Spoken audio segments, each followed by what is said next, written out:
শিংওয়ালা ছাগল যদি একটা শিং ছাড়া ছাগলকে গুঁতো দিয়ে থাকে অন্যায়ভাবে, কিয়ামতের মাঠে আল্লাহ পাক ওই শিংহীন ছাগলকে শিং দিয়ে বলবেন, তুমি গুঁতা মেরে এখন প্রতিশোধ নাও। আর বিচারটা এতটাই সূক্ষ্ম হবে।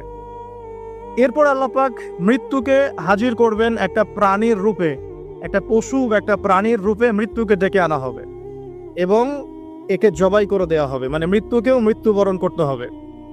আমি কি বোঝাতে পারছি? এতে করে কি হবে, জান্নাতীদের উৎফুল্ল যে মেজাজ, যে খুশি, এটা আরো বেড়ে যাবে।